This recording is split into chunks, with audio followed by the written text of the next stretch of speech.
원장님, 그 흔들리는 치아를 무조건 뽑아야 하나요? 절대 그렇지 않습니다. 실제로 제 환자 중에는 다른 치과에서 당장 뽑아야 된다라고 했던 치아를 10년 넘게 건강하게 사용하고 계신 분들이 많이 있습니다. 하지만 만약 환자분이 치아에 흔들림을 느끼고 있다고 하면 최대한 빨리 치과에 오셔서 정확한 원인을 파악해야만 내 치아를 지킬 수가 있습니다.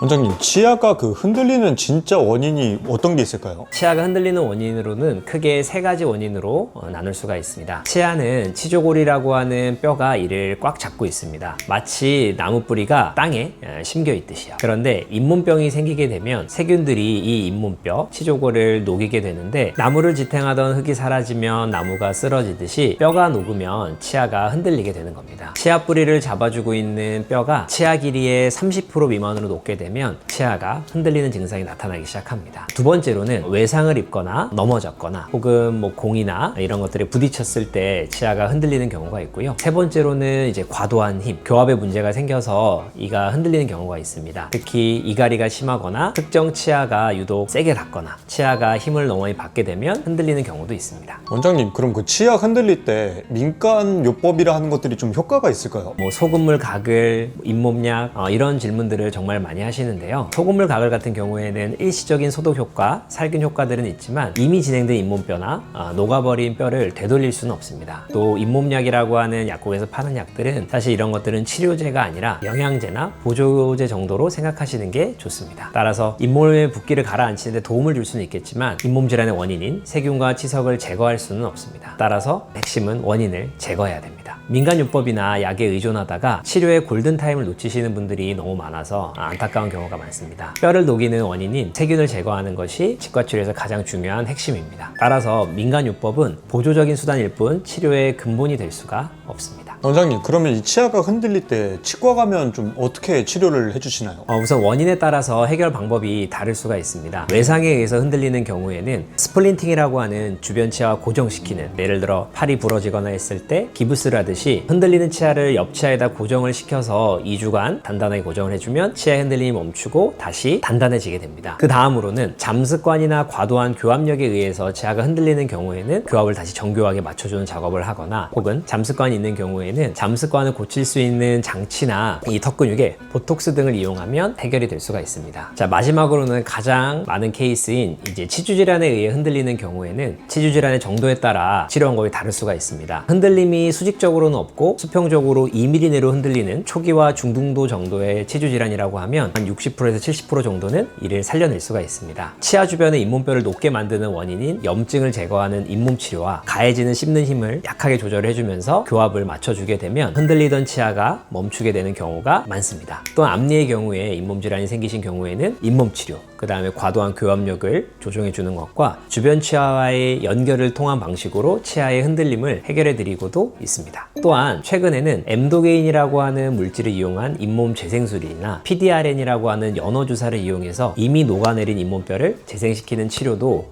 많이 하고 있습니다. 하지만 이제 중등도 이상의 흔들림이 생기거나 혹은 치아가 위아래로 수직적으로 흔들리는 경우에는 잇몸 치료로 치아를 살려내는 게 쉽지는 않습니다. 하지만 이러한 경우에도 한 10%에서 20% 정도의 치아는 살려낼 수가 있습니다. 첫 번째 방법으로는 잇몸 치료 정도가 아니라 잇몸을 열고 잇몸 치료라는 치주 수술을 통해서 흔들리는 치아 주변에 있는 염증 조직들을 완전히 제거하고 엠도게인과 같은 재생 물질을 넣고 잇몸을 봉합해서 다시 잇몸뼈를 재생시키는 치료를 최근 들어 많이 하는 추세입니다. 원장님, 이 치아 흔들림을 좀 막으려면 평소에 좀 할 수 있는 게 없을까요? 우선 양치질이 중요한데요. 양치질의 횟수보다는 올바른 방법이 중요합니다. 치아가 흔들리는 게 무서워서 흔들리는 치아를 빼고 양치한다든지 이런 것들은 오히려 잇몸 질환을 더 악화시킬 수가 있어서 흔들리는 치아에 있는 치석들이나 세균들을 제거할 수 있도록 양치를 잘 해주시는 게 좋습니다. 치아가 흔들려서 걱정이 되시는 분들은 부드러운 칫솔로 바꾸셔서 그 부위를 더 부드럽고 꼼꼼하게, 하지만 자극이 가지 않도록 양치를 해주시면 그 자리에 있는 염증들이 좀 줄어들 수가 있고, 그러면 흔들리는 현상을 좀 예방할 수가 있습니다. 또한 6개월 주기로 치과를 정기검진 하시는 것은 초기 잇몸병의 증상을 예방하는데 가장 도움이 될 수가 있습니다. 있습니다. 보통 환자분들이 치아가 흔들린다고 느낄 때는 이미 치아의 잇몸뼈가 2분의 1 이상으로 내려앉은 경우가 많습니다. 따라서 이런 경우에는 또 잇몸 치료라든지 부가적인 치료가 필요한 경우가 많기 때문에 증상이 없으시더라도 6개월에 한 번씩 치과에 오셔서 스케일링을 받고 검진을 받으시는 게 내 치아를 10년, 20년 더 쓰는 좋은 예방 방법이 될 것 같습니다. 더 궁금한 거 있으시면 댓글 남겨주시고요. 구독과 좋아요 부탁드리겠습니다. 감사합니다.